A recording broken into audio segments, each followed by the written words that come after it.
welcome back to my channel. It's your girl DJ Now the Truth here, back with another video. Alright guys, so it's time for the L Word Generation Q episode 6 review.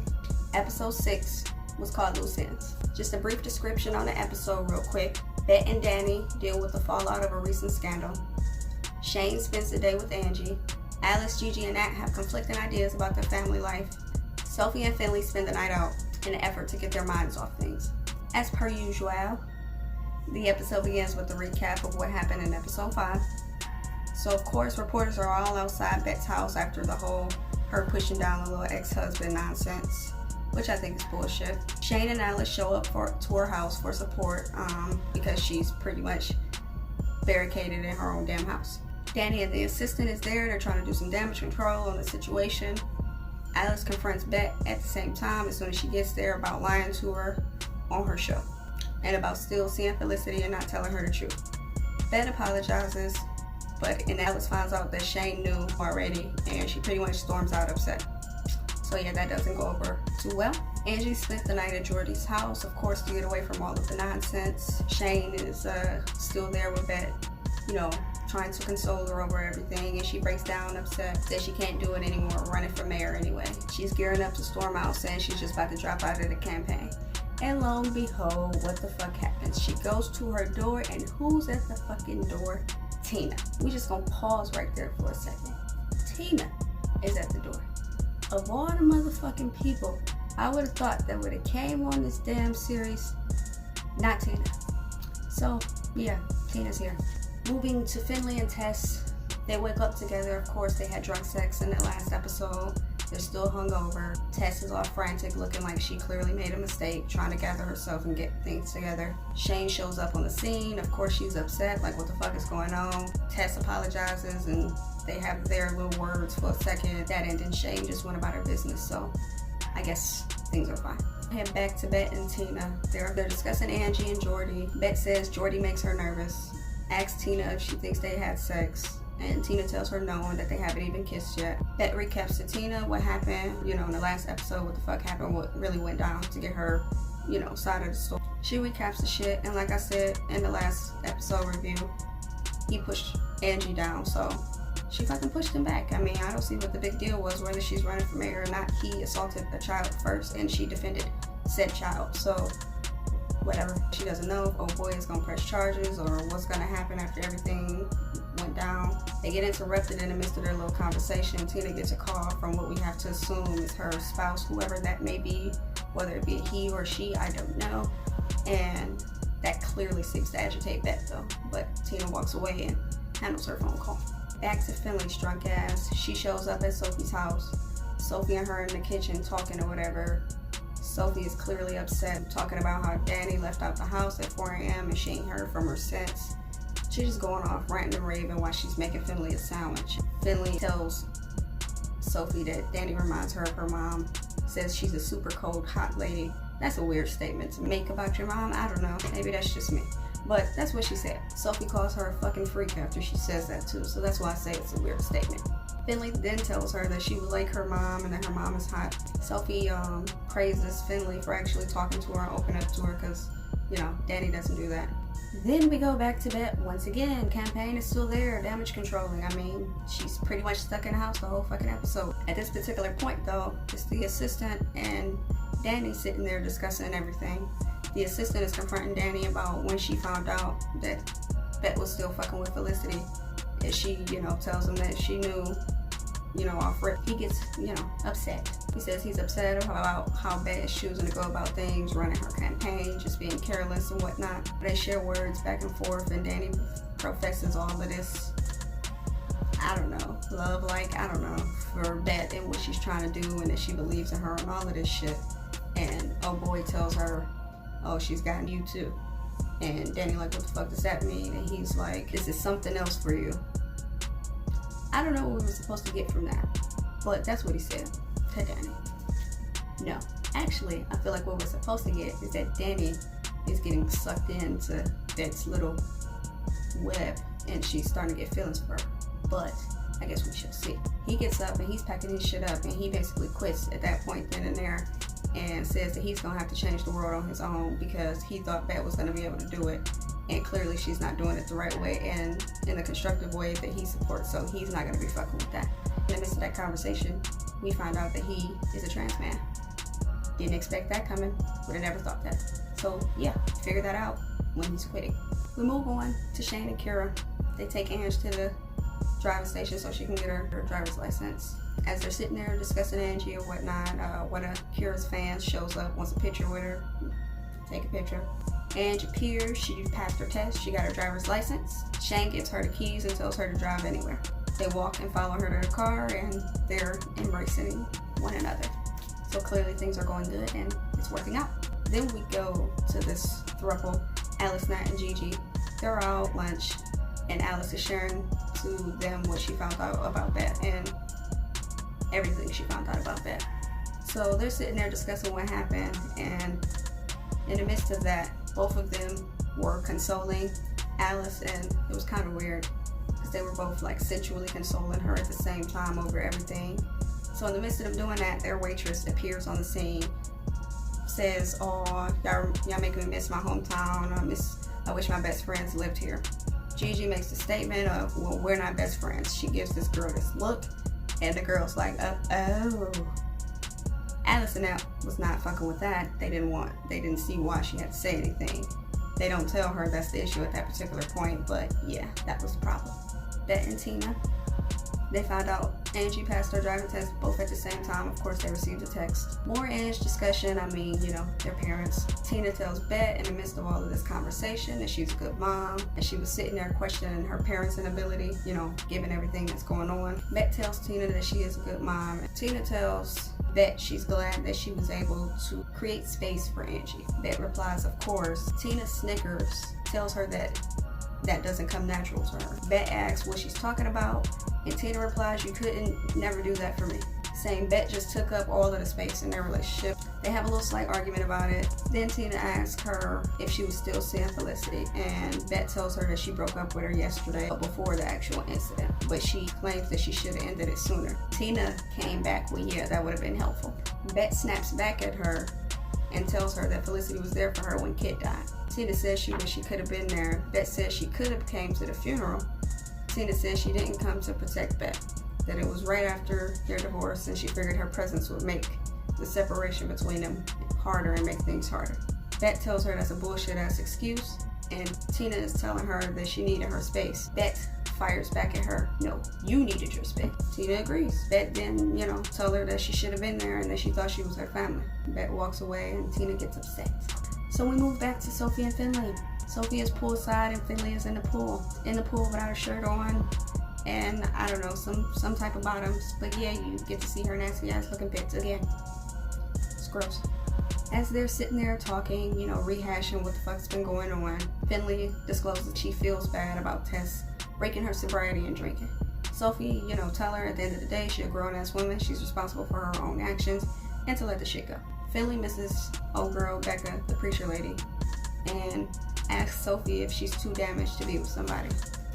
Sophie tells her no. They have some more words. They agree to have a bro night to feel better.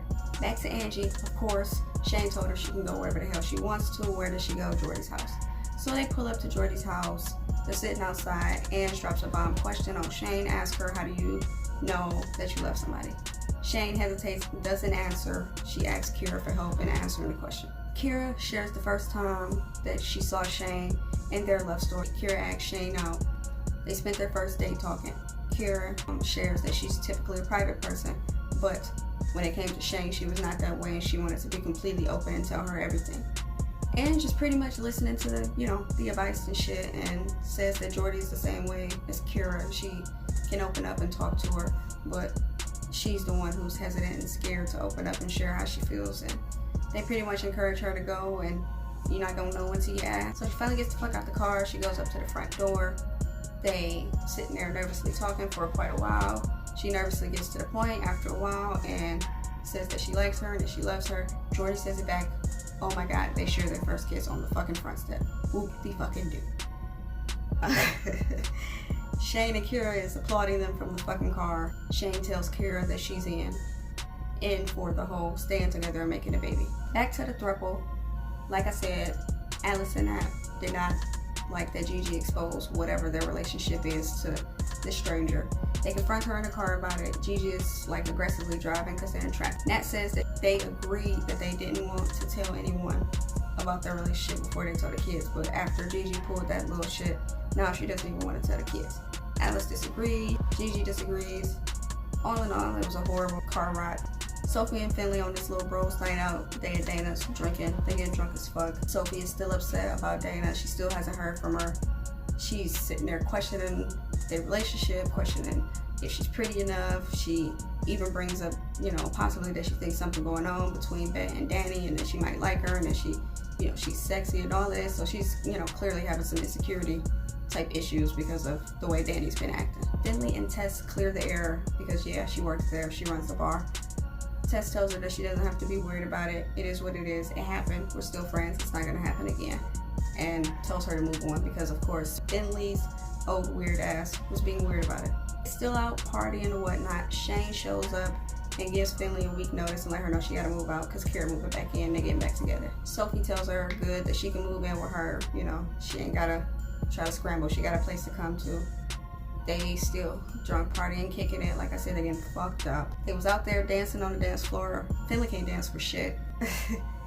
Yeah, I'm still not a fan of Finley, as you see.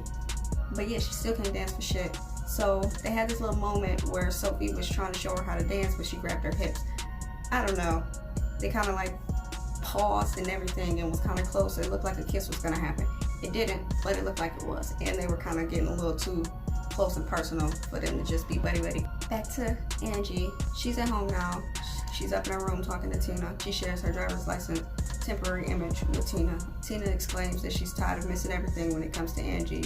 Ange asks, well, why do you have to miss everything? Tina shares that she's still trying to figure out who she is and that basically she had to move to find herself.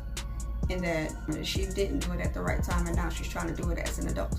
And she wanted Ange to have 2 whole parents. When she was with Bette, she felt like a half a person. She apologizes to Angie that finding herself took her so far away from her though. She tells her she misses her and Angie says it back. Tina asks Ange what made her call her, and Angie tells her because she felt like Bette needed her. And then Angie shares her secret that her and Jordy kissed.